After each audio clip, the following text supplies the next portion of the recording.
네, 이 대통령 부부의 예능 출연을 두고 여야가 추석 연휴 내내 공방을 이어가고 있습니다. 민주당은 밥값하는 정치를 하자며 연휴 직후 본회의를 제안했는데요. 여야의 공방 이제 좀 잦아들까요? 두 분과 정치권 소식 짚어보죠. 박창진 민주당 부대변인, 이창근 국민의힘 하남을 당협위원장 모셨습니다. 두 분 어서 오십시오. 안녕하세요. 안녕하십니까. 자, 앞서 말씀드렸지만 이재명 대통령 부부의 예능 출연과 관련한 공방 계속해서 이어지고 있는데 이제 벌써 일주일 가까이 이어지고 있거든요. 이게 추석 민심을 좀 고려하다 보니까 과열되고 있다고 봐야지 어떻게 보이세요? 이 과도한 이 정쟁을 유도하는 행위와 관련해서 이 추석 한가위라는 민족의 최대 명절 중에 하나인 이 시기를 보내는 국민 여러분들이 우리 정치권을 어떻게 바라볼 것인가에 대해서 저희가 먼저 생각해야 될 것 같습니다. 그래서 이것은 이미 이제 지나간 저는 얘기라고 생각하고 있고 지난 며칠간 거의 일주일 가까이 이 전후 관계에 대한 설명들이 지속적으로 나왔고 국민 여러분들도 이 점과 관련해서는 더 이상 그 어떤 논란의 소지가 없다라고 생각하시는 걸로 저는 받아들입니다. 다만 이 지점에서 아쉬운 면은 정치의 본령이라고 하는 국회 안에 와 있고 또 공당인 정치 집단이 이토록 민생의 삶은 반기한 채 목리를 부리고 있는 모습에 대해서 우리 국민들이 정말 이 추석이라는 이 한가위라는 이 절체절명의 명절 안에서 정말 낙담을 하지 않을까라는 생각이 들어서 우선 저부터라도 사과의 말씀을 드리고 싶다라는 말씀을 드리겠고요. 저희 더불어민주당과 대통령 또 정부는 한결같이 민생의 삶의 회복 또 그동안 윤석열 불법 계엄 사태 이후에 6개월간 벌어져 있던 국정 공백의 상태, 비정상의 정상화를 위해서 지속적으로 노력하고 있다라는 말씀을 드리겠고요. 이것을 지금 어떤 정치적 이익을 갖기 위해서 정말 어떻게 보면 국민들은 그 예능이라고 하는 매체를 통해서 나온 이 모습이 비정상을 정상으로 만드는 과정이라고 볼 수도 있는 것이고, 물론 국민의힘이 얘기하는 비판의 지점처럼 어떤 고려라든지 상황적 변화에 대응해야 되지 않는가라고 한다면 충분한 이의를 제기했다라고 여기실 것 같습니다. 이 정도에서 이 일과 관련된 내용들은 마무리하는 게 좋을 것 같고요. 다만 한 가지 더 보태고 싶은 말씀은 우리가 비정상극을 정상화하는 지난 6개월의 과정 속에서 국제 위상과 관련해서 K 문화 또 K 컬처와 관련된 여러 가지 위상적인 변화가 있었습니다. 또 아울러 10월에 있는 에이펙이 곧 눈앞에 다가와 있고요. 이 상황에서 정부가 또 대통령이 국가를 리드해가는 지도자의 입장에서 당연히 이 부분을 좀 더 부각시키고 앞으로의 미래 과제, 우리의 미래의 성장 동력으로 삼을 수 있는 어떤 과제를 선점하는 과정이라고 봐주시면 좋을 것 같다 이런 말씀드리겠습니다. 예, 이제 좀 마무리 수순에 들어가는 게 좋겠다라는 이제 맥락에서 말씀을 해주셨는데 그럼에도 불구하고 이제 앞서 민주당에서는 국민의힘 대표를 고발하는 수순, 국민의힘에서는 또 이재명 대통령이 경기지사 시절에 물류센터 화재까지 거론하는 등 어느 정도 좀 과열된다라는 부분이 있긴 했는데요. 이런 모습들은 어떻게 보셨습니까? 사실은 단초를 제공한 것은 이재명 정부와 민주당이 단초를 제공한 게 맞죠. 왜냐하면은 과거에 내로남불이라고 할 정도로 본인들이 야당 시절에는 어떻게 했습니까? 결국 국가 위기 상황에서 대통령이 보이지 않았던 것도 사실이잖아요. 그럼 과거에 본인들이 했는 행동을 생각한다면은 아쉬운 부분은 분명히 있어요. 귀국 직후에 바로 긴급회의를 열었더라면, 왜냐하면 화재가 났고 화재가 완전히 진압되는 데까지 하루가 걸렸거든요. 그 하루 동안에 대통령은 없었잖아요. 외국을 본다면은 사실 그렇지 않아요. 대통령이 바로 비상대책회의를 주재하는 모습까지 보여주고 그 비상대책회의 중에서도 대통령이 메인 자리에 안 앉는 경우도 있어요. 그 화재를 진압하는 소방청장이 메인 자리에 앉아서 진압하는 회의를 하는 거 대통령이 지켜보는 그런 모습을 연출할 수도 있잖아요. 근데 대통령이 어쨌든 안 보였잖아요. 그리고 지금 현재도 국가 전산망 때문에 복구율이 25.5%예요. 2주 가까이 됐습니다. 이런 부분에 대해서는 민주당이나 이재명 정부가 전혀 사과가 없어요. 그러니까 복구를 하고 있다. 복구를 해야죠. 하지만 사과가 우선이라면 중단할 수가 있죠. 그리고 대통령이 보이지 않았던 부분에 대해서도 사과를 하고 대통령이 보고를 받고 밤새 체크를 했다. 하지만 그것을 우리들은 확인할 수는 없잖아요. 대통령 일정이 다 베일에 쌓였기 때문에. 그래서 그런 부분들을 명쾌하게 공개를 해달라는 겁니다. 그리고 다음 날 비상 회의를 주재한 것도 대통령이 아니었어요. 총리가 먼저 했잖아요. 그 대통령은 예능 녹화를 다 찍고 난 다음에 그제서야 회의를 주재했잖아요. 그런 부분들은 분명히 문제 제기를 할 수 있는 거죠. 예. 알겠습니다. 자, 이런 상황에서 더불어민주당 박수현 수석 대변인 오늘 기자간담회에서 국민께 송구하다며 국민의힘에 이제 밥값을 하자라고 촉구를 했는데요. 추석 연휴 직후 민생 법안 처리를 위한 국회 본회의 개최를 제안한 겁니다. 관련 내용 듣고 다시 대담 이어가겠습니다.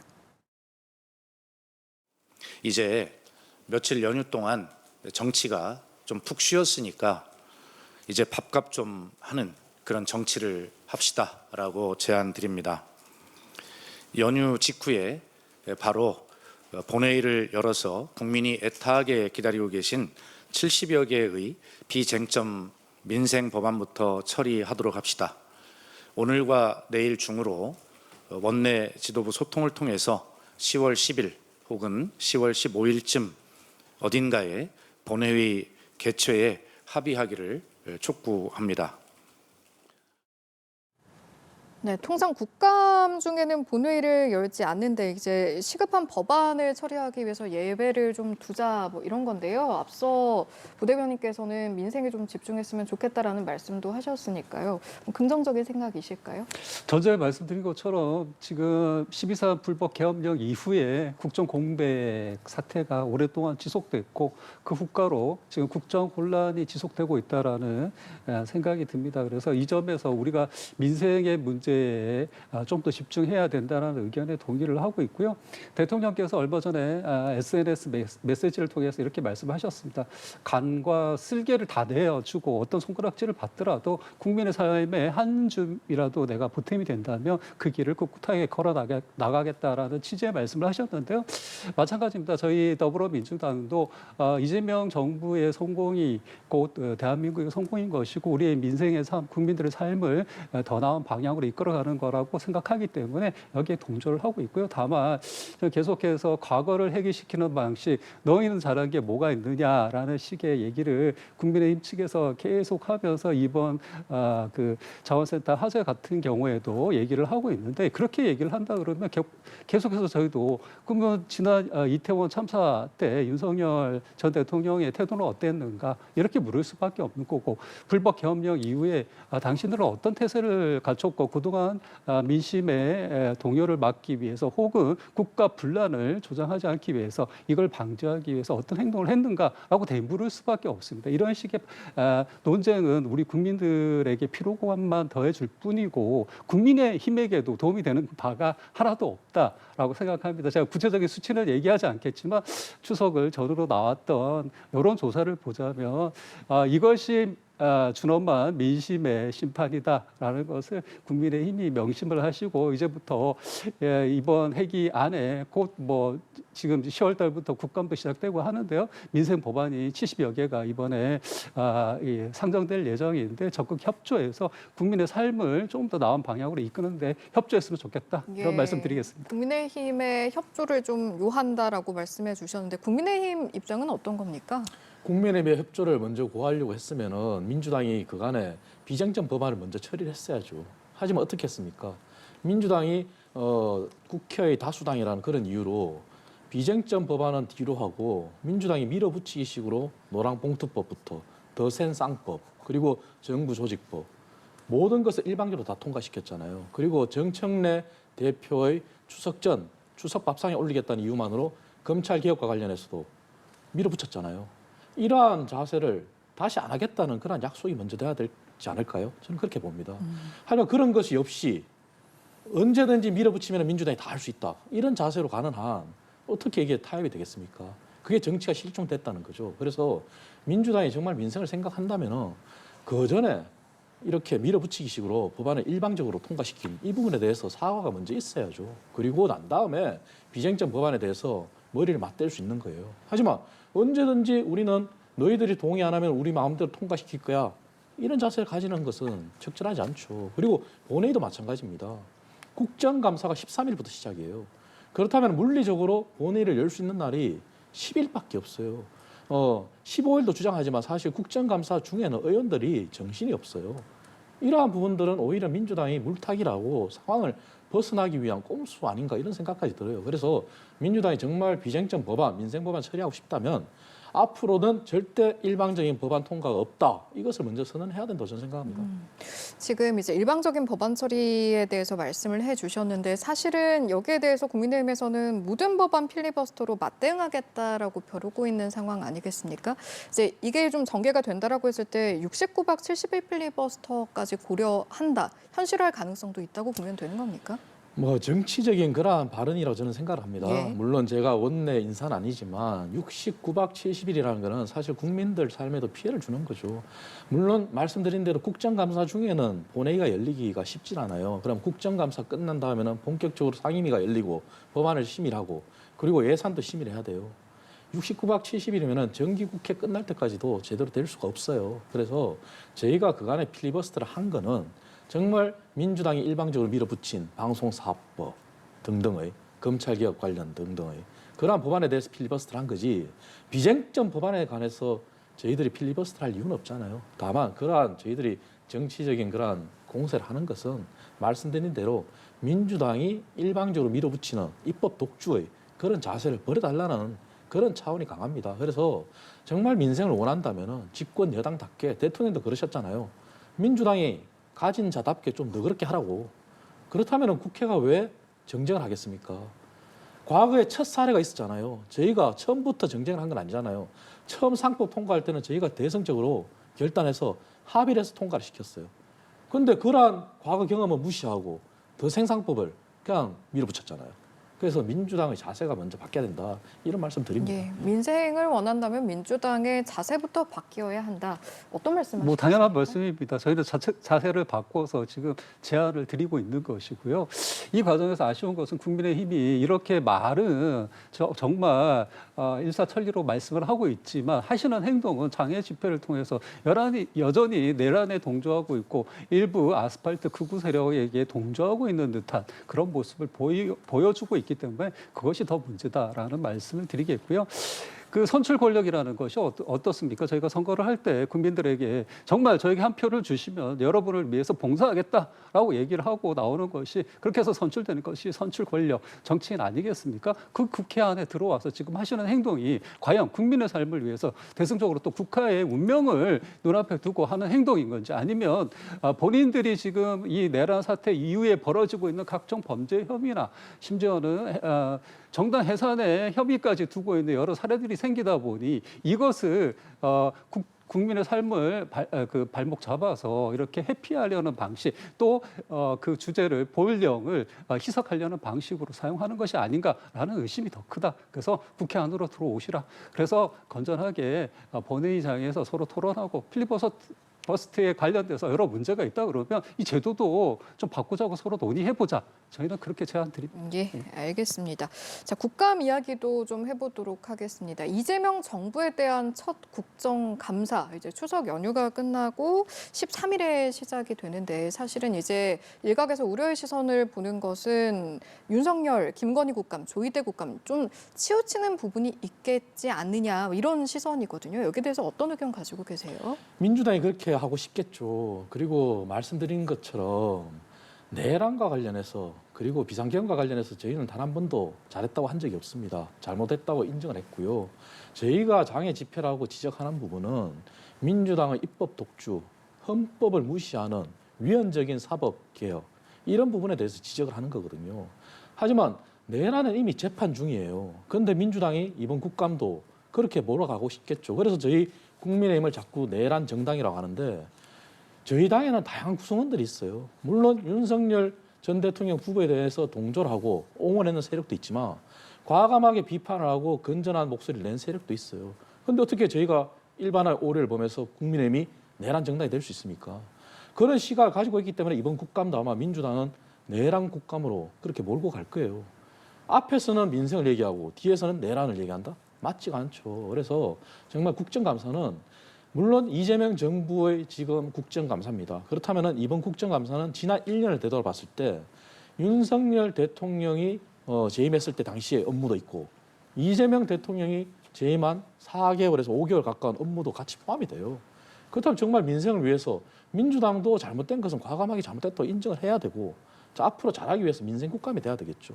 근데 부탁드리건데 아마 내란 국감으로 가는 순간 그리고 위헌적인 사법부 개혁을 하겠다는 그러한 순간 여전히 민생은 뒷전일 것이고 그것을 국민의힘 탓을 어떻게 하겠습니까?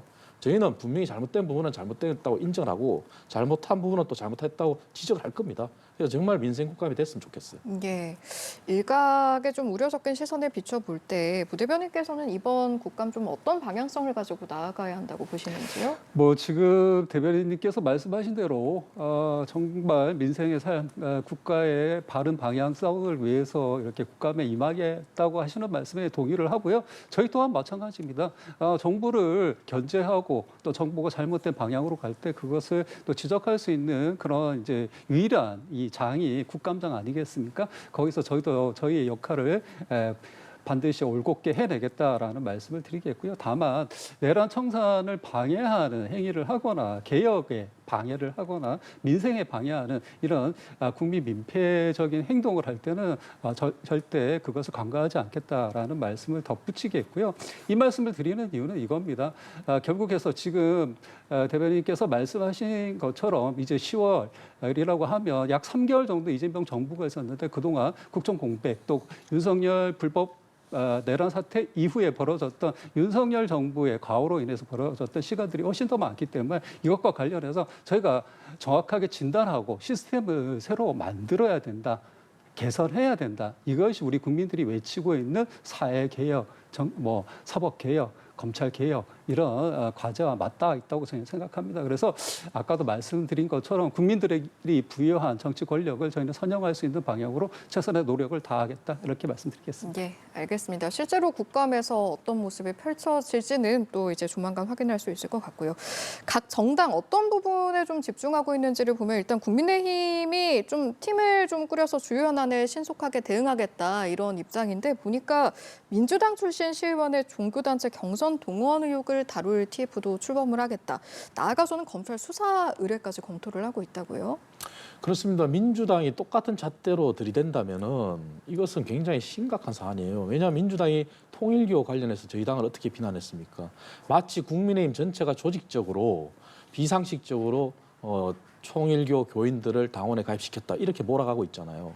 하지만 그것은 이미 권성동 의원이 구속돼 있고 개인의 일탈이고 개인의 비리일지 몰라도 국민의힘이 어떻게 조직적으로 그렇게 당원 가입을 했겠습니까? 아니거든요. 그러면 저희는 이 부분도 민주당이 조직적으로 했다고 얘기하지는 않아요. 다만 시의원이 했고 구체적인 금액이 1,800만 원이라는 돈이 나오지 않습니까?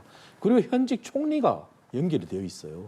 그게 녹취록이 다 떴잖아요. 그렇다면은 민주당이 조직적으로 이것을 했다고 얘기는 하지 않지만 적어도 총리가 결부돼 있다면은 이 부분은 민주당이 떳떳하다면 스스로 수사 의뢰를 해야 돼요. 하지만 그렇지 않고 있잖아요. 그렇다면 분명히 국민의힘에 들이댄 잣대로 동일하게 스스로를 되돌아봐야 된다. 그 부분은 분명히 짚어야죠. 왜냐? 정당법에 당원 가입을 본인의 의사와 무관하게 조직적으로 한 것은 정당법 위반이거든요. 그래서 이 부분은 민주당이 정말 객관적인 시각으로 바라봐 달라. 그리고 이 부분도 국정감사에서도 충분히 지적할 수가 있죠. 그리고 더 나아가서는 수사 의뢰 저는 해야 된다고 봅니다. 예. 국민의힘의 이런 동향은 어떻게 평가하시겠습니까? 뭐 지금 밝혀지지 않은 사실 또 사실과 다른 내용을 말씀하시고 있다라는 점을 다시 한번 지적해 드리겠고요. 이번 사태와 관련해서는 당사자 또 해당 종교 단체라고 지목된 종교 단체까지 나서서 그런 사실이 없다라고 얘기를 하고 있고 일부분 조작된 녹취록이다라는 발언도 나오고 있습니다. 이 점과 관련해서는 저희는 신속하게 정청래 당대표 체제 하에서 감찰을 지시했고 그 과정에서 드러난 바를 명명백백하게 국민들 앞에 소상히 설명을 드린 바가 있습니다. 근데 오히려 통일교와 관련된 국민의힘의 유착 의혹이 커지고 있고 이것이 이제 정당 해산의 사유까지 될 수 있다라는 국민적 원성이 높아지다 보니 이번에 이 개인의 비위라고 느껴지는 이 사실을 두고 확대시키고 이것을 좀 희석시키기 위해서 본인들의 과오를 희석시키기 위한 도구로 사용하고 싶어 하는 것 같은데 국민들이 그렇게 만만하지 않다, 현명하시다라는 말씀을 드리겠고요. 공천 거래가 일어났고 초기에는 권성동 의원 한 명의 정치자금 수수법 수수 위반 혐의로 드러났지만 불법 정치자금이 뭐 150억에서 300억까지 늘어날 수도 있다라는 이런 보도도 계속해서 나오고 있습니다. 아울러 뭐 3천 명이 아니라 11만 명 가까운 당원이 특정 종교로부터 이렇게 유입됐다라는 이런 기사도 있고요. 그래서 특검의 수사가 계속 진행되고 있고 자세한 사항들이 드러날 것이고 이것은 기소나 나중에 재판 절차를 통해서 이게 공명정대하게 밝혀질 일이기 때문에 특검의 영역에서 저희 남겨두겠습니다. 마찬가지로 국힘도 이걸 핑계로 해서 이것도 못해. 또 민주당과 대화도 못하겠어라는 핑계 대시지 마시고 국회 안에서 본연의 업무에 먼저 치중해달라 이렇게 말씀드리겠습니다. 예, 민주당 반박하시는 내용 있습니까? 뭐가 사실과 다르죠. 특정 종교가 반박 기자회견을 했어요. 하지만 이미 녹취록이 나왔잖아요. 그래 1,800만 원이라는 돈의 금액도 나왔어요. 그리고 중요한 것은 이재명 대통령이 대통령 되기 전에 당대표 시절에 그 종교를 방문했을 때 그 종교에 계신 분이 뭐라고 했습니까? 제주도의 한 지역은 굉장히 어려운 지역이다. 많이 도왔다는 얘기를 서슴없이 했잖아요. 그리고 이재명 당시 대표가 맞습니다. 그 지역은 어렵습니다. 얘기했잖아요. 그렇다면은 민주당과 굉장히 관련이 깊다는 것도 반증이 되잖아요. 그런데 오히려 그러한 부분이 사실과 다르다? 저는 이해할 수가 없어요. 그리고 통일교는 맞습니다. 수사를 하고 있어요. 수사를 하고 있고 수사에 맡겨두면 돼요. 다만 다시 말씀드리지만 국민의힘 전체를 일반화의 오류를 보면서 국민의힘 전체가 통일교와 결탁을 했다. 이것은 오히려 사실과 다른 거죠. 그 부분을 분명히 짚어드립니다. 현재 드러나오고 있는 공천 거래, 불법 정치자금 수수와 관련된 내용들을 참고하시라는 말씀을 덧붙이겠고요. 이것은 정당한 사법의 영역에 남겨두자. 저는 그렇게 말씀드리겠습니다. 예, 의견 차가 좀 있는 것 같으니까요. 여기까지 매듭을 짚고 좀 다음 이슈로 넘어가겠습니다. 민주당 이야기인데요. 민주당에서 경찰의 이진숙 전 방통위원장 체포에 대해서 처음으로 공개 비판이 나왔습니다. 판사 출신 박범계 민주당 의원의 의견인데 이게 법으로는 아무런 문제가 없는데 형식상 정치적으로는 좀 무리한 게 아니냐. 궁금한 건 당내 분위기는 좀 어떻습니까? 동조하는 분위기가 있습니까? 네, 뭐 이 문제도 국민 여러분들께서 정말 이렇게 짜증나는 얘기를 계속 들어야 되나라고 생각하실 것 같아서 상당히 저도 조심스럽지만 저희는 이렇게 생각합니다. 물론 전후 관계라든지 이준수 전 방통위원장이 경찰 조사에 성실히 임하지 않음으로 인해서 벌어졌던 그 뭐 사유라든지 이런 과정에 대해서는 더 이상 언급을 안 해도 충분하실 것 같고요. 국민들의 이해도가 있으실 것 같고요. 다만 지금 질문에 대답을 드리자면 저희 또한 이 경찰이 이 과정에 있어서 혹은 잘못된 부분이 있다. 지금 이준숙 그 위원장께서는 이렇게 전 위원장은 이렇게 얘기하는 거 아니겠습니까? 본인이 모르는 잘 파악할 수 없는 그런 어떤 과정을 통해서 3번의 추석 요구서가 있었고 그것을 포함시켜서 나에게 과도한 집행을 했다라는 것이고요. 이 부분과 관련해서는 뭐 꼭 국감도 있고 저희도 이것이 정말 법에 미촉되는 상황인지 뭐 제대로 들여다보겠습니다. 그래서 그 잘못된 점이 있다 그러면 수사기관도 견제받아야 되고 지적받아야 될 점이 있으면 지적받고 거기에 관련된 개선이 있어야 되겠죠. 근데 다만 이것을 지금 이진숙 위원장이 하는 행태 혹은 국민의힘이 여기에 동조해서 하는 행태가 마치 이것을 정쟁화하고 이진숙이라는 한 인물이 본인이 국가 공무원으로서의 그 위치를 망각한 채로 이전에 저희가 의심을 가졌던 정치적 활동을 하기 위해서 현재 이 직위를 이용하는 것이 아닌가 혹은 상황을 본인 스스로 조작하는 것이 아닌가라는 의심을 했던 상황들과 맞물려서 보인다. 이 말씀을 드리겠고요. 이 예가 이전에 있지 않았습니까? 국무회의에서 일어났던 개인적인 어떤 사담이라고 할 수 있는 내용들 혹은 비밀이 유지돼야 될 일을 갖고 바깥에 공표함으로써 그것도 사실과 전혀 다른 내용을 공표함으로써 본인의 정치적 이익을 추구하려고 했던 사례가 있기 때문에 저희가 드리는 말씀입니다. 여기와 관련해서는 아까도 말씀드린 것처럼 국가 시스템 안에서 해결하면 될 일이다. 이렇게 말씀드리겠습니다. 알겠습니다. 박범계 의원의 발언을 포함해서 지금 조금 전에 박창진 부대변인이 언급한 의견까지 포함해서 어떻게 들으셨는지 한번 여쭤보겠습니다. 저는 이준숙 전 방통위원장을 옹호할 생각은 없어요. 하지만 분명하게 짚어야 될 부분은 자꾸 국민의힘을 결부시켜서 이것도 국민의힘이 옹호를 한다 이렇게 얘기하는데요. 절대 그렇지 않습니다. 만약에 이준숙 전 방통위원장이 공직선거법을 위반했고 그리고 공무원법을 위반했으면은 기소가 될 것이고 그러면 재판의 판단을 받으면 돼요.